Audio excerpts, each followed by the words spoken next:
সবজির দামে আগুন, শুধু যে লঙ্কা তা নয়, আদা, কাঁচা লঙ্কা, বেগুন, টমেটো, এমনকি ধনেপাতার দামও ইতিমধ্যেই সেঞ্চুরি করেছে। টান পড়েছে মধ্যবিত্তের হেসেলে। চাষিরা জানিয়েছেন বৃষ্টির কারণেই ফসলের উৎপাদন কম, ফলে পরিমাণ মতো জোগান নেই সবজির। ফলে মাছ মাংসের পাশাপাশি কাঁচা সবজিতেও এবার বেগ পেতে হচ্ছে মধ্যবিত্তকে। হুগলির শেওড়াফুলি পাইকারি বাজারে শাকসবজি থেকে ফলমূল প্রায় সবকিছুই আমদানি রপ্তানি করা হয়। এই বাজারে চাষিরা এসে নিজেদের ফসল বিক্রি করেন। শেওড়াফুলি সুপার মার্কেট যে শুধু হুগলি জেলার মানুষের সবজির যোগান দেয় তা নয়, পার্শ্ববর্তী জেলাগুলিতেও এই সবজি রপ্তানি করা হয়। কিন্তু যেই বাজারে চাষিদের ঘর থেকে সরাসরি সবজি আসছে, সেখানে বাজার করতে গেলে নাভিশ্বাস উঠছে সাধারণ মানুষের।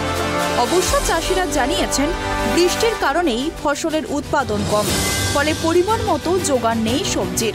এছাড়াও পাইকাররা জানিয়েছেন বৃষ্টির সমস্যা যেমন আছে, তেমনি বাজার আনতে গিয়ে পুলিশের টাকা চাওয়ার জুলুমের মুখে পড়তে হচ্ছে ব্যবসায়ীদের। 100 কিলোমিটার যেতে গেলেই বেশ কয়েকবার টাকা দিতে হচ্ছে তাদের, ফলে এই টাকা সবজির দামের ওপরই ধার্য করা হচ্ছে। ফলে মাছ মাংসের পাশাপাশি কাঁচা সবজিতেও বেগ পেতে হচ্ছে মধ্যবিত্তদের। বাজারের পরিস্থিতি যা হয়ে গেছে, মানুষ গরিব মানুষ তো মরেই গেল আর মরে যাবে। সব থেকে প্রথম হচ্ছে এই বাজারে দাম কমাতে গেলে পুলিশ প্রশাসনকে আর রুখতে হবে। মাল যখনই আমাদের হাট থেকে উঠছে এখান অব্দি আসতে প্রশাসন প্রায় রাস্তায় দাঁড়িয়ে 500 থেকে 700 টাকা প্রশাসনকে দিতে হচ্ছে না। প্রতি জায়গায় প্রশাসন হাত পেতে দাঁড়িয়ে রয়েছে। সেই মালটা সেই দামটা তো আমরা এর উপরেই চাপাবো। মিডিয়ার মারফতে আমরা জানাতে চাইছি সব থেকে আগে আমাদের রাস্তার জ্বালাতনটাকে বন্ধ করা, তবেই কিছুটা 2 টাকা হলেও কম। মানে ওই দাম বাড়ার পিছনে এটাও একটা কারণ। একদম অবশ্যই কারণ। আমার যদি 700 টাকা কি 1000 টাকা যদি পুলিশকে দিতে হয়, তাহলে সেই 1000 টাকাটা আমি কোত্থেকে বেয়ার করবো? আমি তো মালের উপরেই বেয়ার করবো।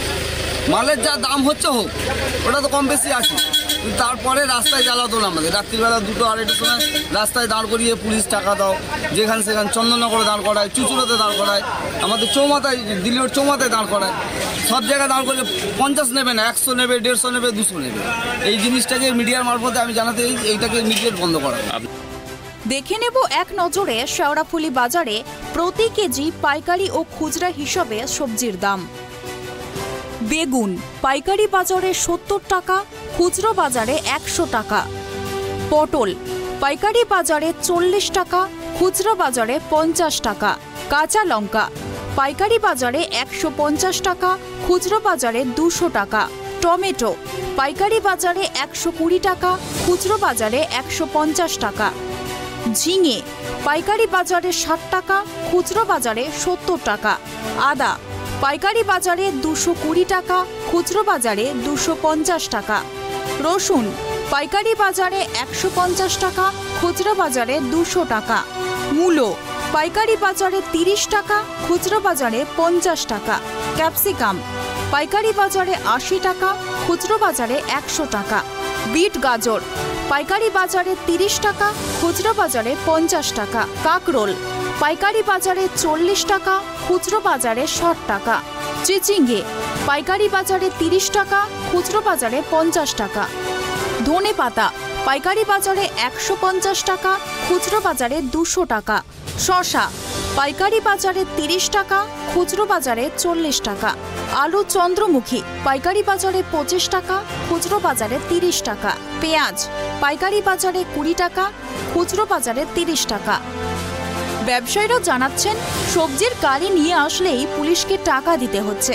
অন্যদিকে পেট্রোলের দাম বেড়ে যাওয়ায় গাড়ি ভাড়া কম নিতে চাইছেন না গাড়ির মালিকরা, ফলে সমস্যায় পড়ছেন তারা। আরে বাবা, এত দাম বলতে একে তো ধরন চলেছে, মানে রোদ দূরেছে, জল পায়নি, কাঠফাড়া রোদ দূরে গাছপালা নষ্ট হয়েছে। গাছের এই এখন জল পাচ্ছে, একটু ডেপিটা হতে আর জোগাতে তো তোমার মাসখানে টাইম লাগবে। তারপর সবজি মালের দাম করবে। এবার কোনো জায়গায় সবজি একটা গাড়ি করে আনতে গেলে প্রত্যেকটা মোড়ে পুলিশের হাত পেয়ে যাকে পয়সা দাও করছে। তা আমরা কোন জেলায় যাবো? এদিকে ডিজেলের দাম ওরা বলছে গাড়ি ভাড়া কম নেবো না। একটা গাড়িতে মাল হচ্ছে না, ফল হচ্ছে না, তাই আমরা করবোটা কি বলছি বুঝতে পারছি? ভোটের আগেই কি পুলিশের এই জুলুম আছে? না, ভোটের আগে থেকেই তো আরম্ভ করে বসে আছে। প্রত্যেকটা মোড়ে তুমি 100 কিলোমিটার যাবে না 3 বার টাকা দেওয়া হয়ে যাবে। আর সব 20-50 সব 200-400 দাও। আরে গাড়ি নেই, কিছু সবজির গাড়ি কোনো বলে পয়সা দিলে তবে যাবে তোমরা, তাহলে আমরা করবো কি? বাধ্য হয়ে আমাদের ঘরে দিতে হচ্ছে। সরকারি তরফে কোনো নিয়ন্ত্রণ আছে এই বাজারের দামের উপরে? নিয়ন্ত্রণ আছে? কোনো দাম বেড়ে দিয়েছে? না সেটা বাদে নেই, কিন্তু মাল অনুযায়ী মাল বাড়লে অটোমেটিক দাম কমে যায়। মাল কম এলে তখন 2-1 টাকা বাড়ে, ফলনটা কম হলে। মাল যখন এই আমাদের জ্যৈষ্ঠ মাসে আমের সময় 10 টাকা 12 টাকা কেজি হিমসাগর আম বিক্রি হলো, 5 টাকা 6 টাকা কেজি কাঁচা আম বিক্রি হলো, তখন কেউ কিছু করলো? কিছু বলতে পারলো? কেউ কিছু করতে পারবে না। এই আদা রসুন বাইরে থেকে আসে? আদা রসুন বাইরে আসছে, ওদের গাড়ি ভাড়া প্রচুর পড়ে, তবেই তো আদা রসুনের দামটা বাড়ছে। ক্রেতারা জানাচ্ছেন, বাজারে সবজি কিনতে গিয়েও সবজি না কিনেই ফিরে আসতে হচ্ছে অতিরিক্ত দামের জন্য। সবজির দাম এতটাই বেড়ে গেছে, চিন্তায় পড়েছেন মধ্যবিত্তরা। লঙ্কা কিনতে এসেছিলাম। কিনেছেন না, দাম বেশি বলে কিনছি। কত দাম? ওই 120 টাকা কিলো দাম বলছে, না পছন্দ হচ্ছে না। এত দাম কেন? কী করবো, বাইরের মাল ঢুকছে না জন্য। লঙ্কা থেকে আদা সব কিছু তো দাম বেশি। সব দাম বেশি, বেগুনের দাম বেশি, টমেটোর দাম বেশি, শসার দাম বেশি। এদিকে বলছে চাষিরা পয়সা পাচ্ছে না, তবু এত দাম। আমরা মাল ভয় কিনছি না, লস খাচ্ছি বলে কিনছি না। বাজারে বিক্রি নাই, বেচা কেনা হচ্ছে? বেচে কিনি। কালকে বাজার খুব খারাপ করছে। বৃষ্টির জন্য কি বাজার খারাপ নাকি ভোটের জন্য? যাই না, কীভাবে বলতে হবে। কি না আপনার? আমার নাম প্রদীপ পোদ্দার। পাইকারি ব্যবসাদার বলেন, আদা, লঙ্কা, রসুন এগুলো এখানে চাষ হয় না। কর্ণাটক সহ বেশ কিছু রাজ্য থেকে আসছে। বাইরে বৃষ্টি হওয়ার জন্য ফসল নষ্ট হয়ে গেছে। আমদানি কম থাকায় দাম বাড়ছে। বর্তমানে এই এলাকায় সেরকম কোনো চাষ নেই, তাই ঊর্ধ্বমুখী বাজার। দাম আমরা তো জানি না, কিন্তু মাল আসছে না। আমরা যেই দামে কিনছি সেই দামেই বেচতে হচ্ছে, লাভ সেরকম হচ্ছে না। ধরো 10 টাকা কিনলাম তো 5 টাকা লাভে ছেড়ে দিতে হচ্ছে। বেচা কেনা কেমন? বেচা কিনা সেরকম নেই, এরকম ফাঁকা বাজার। ধরুন আজকে আদা কিনলাম তো 1 বস্তা আদা ধরুন পাল্লায় যদি আমরা বিক্রি করি তো দুদিনে খালি হচ্ছে। আগে কিরম বেচা? আগে মোটামুটি 1 বছরে এই 6-7 মাসে আমি যাচ্ছি বাজারটা। ভোটের আগে হঠাৎ করে এত চড়া বাজার কেন? চড়া বাজার সে তো মাল নেই, খদ্দেরও হচ্ছে না, দাম দেখে খদ্দের পাড়াচ্ছে। এদিকে আবার কাছাকাছি বাজার আছে দুটো, কিছু ওইদিকে যাচ্ছে, কিছু এইদিকে যাচ্ছে। যেদিকে সস্তা পাচ্ছে মাল এই বাজারে আসছে না, মাল নষ্ট হচ্ছে তো। মাল নষ্ট হচ্ছে, বিক্রি হচ্ছে না। খদ্দের হলেই তো বিক্রি হবে। হুগলি নিয়ন্ত্রিত বাজারের সম্পাদক ফিরদৌসুর রহমান বলেন, গত বছরের তুলনায় ফসলের উৎপাদনের পরিমাণ কম, তার জন্য দাম বাড়ছে। আদা ও লঙ্কা আমদানি কম থাকার জন্য সমস্যা বাড়ছে। আশা করছি 1 সপ্তাহের মধ্যে বাজার দর নিয়ন্ত্রণের মধ্যেই চলে আসবে। হুগলির উৎপাদিত পণ্য কলকাতা ও হাওড়ায় চলে যাওয়ায় দাম বেড়েছে। কৃষক বাজারগুলিতে অন্য জেলা থেকেও বিক্রি করতে আসে। আমাদের নিয়ন্ত্রিত বাজারের আধিকারিকরা সবসময় পর্যবেক্ষণ করছে। বর্ষা তাড়াতাড়ি না পড়ার জন্য একটা মূল কারণ, আমাদের গত বছর এই সময়ে যে প্রোডাকশান হয়েছিল তার থেকে অনেক কম পরিমাণ উৎপাদিত হয়েছে, তার জন্য চাহিদা বেড়ে গেছে। আর আদার ক্ষেত্রে রিসেন্ট ঈদুল আজহার জন্য একটা বড় অংশের আদা যতটা চাহিদা তার থেকে কম এসছে, তার জন্য বাজারে ডিমান্ডটা বেড়ে গেছে।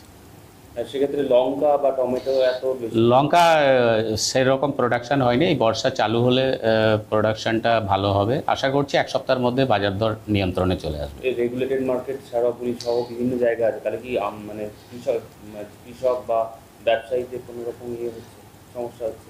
না, সেরকম সমস্যা হয় না। আমাদের যেমন পান্ডুয়া, শেওড়াফুলি কৃষক বাজারে লোকাল যে উৎপাদিত ফসল কিছুটা অংশ আমাদের হুগলির জেলার পার্শ্ববর্তী জেলা কলকাতা, হাওড়া বিভিন্ন জায়গায় এগুলো চলে যাচ্ছে। তারপরে আমাদের এখানে কিছুটা যোগানে ঘাটতি দেখা গেছে, তার জন্য কিছুটা দাম বেড়ে গেছে। এখানে মানে ফোরের আগে কিছুটা কি বাড়বাড়ন্ত হয়েছে এই মুহূর্তে? না, আমাদের এখানে কৃষক বাজারগুলোতে ফোরের বাড়বাড়ন্ত নেই। ডাইরেক্ট ইনাম প্ল্যাটফর্ম রয়েছে আমাদের, ওখানে কৃষকরা অন্য জেলা থেকেও ডাইরেক্ট এখানে ব্যবসা করছে এবং ডাইরেক্ট কৃষক বাজারে এসে তাদের উৎপাদিত ফসল সহায়ক মূল্যে বিক্রয় করতে পারছে। টাস্ক ফোর্স গঠন করা হয়েছে বিভিন্ন জায়গায়, এটা সরকারি উচ্চ স্তরের ব্যাপার। এটা আমাদের রেগুলেটেড মার্কেট থেকে আমরা সর্বদা হুগলি জেলার সমস্ত বাজারের উপরে নজরদারি রাখছি এবং আমাদের ইন্সপেক্টররা ভিজিট করছে। সবজি বাজারে দামের জেরে রীতিমতো মাথায় হাত পড়েছে আম জনতার। হুহু করে যেভাবে একের পর এক সবজির দাম বাড়ছে, তাতে সবজি বাজারে বুঝে শুনে পা ফেলতে হচ্ছে মধ্যবিত্তকে। কি কিনবেন আর কি কিনবেন না সেই উত্তর মেলানোর চেয়ে জটিল ধাঁধা মেলানো যেন সহজ মনে হচ্ছে অনেকের, কারণ সবজির চড়া দাম। সবজি বাজারে দামের জেরে রীতিমতো চমকে উঠছেন অনেকেই। হুগলি থেকে সোমনাথ ঘোষের রিপোর্ট, ট্রাইব টিভি।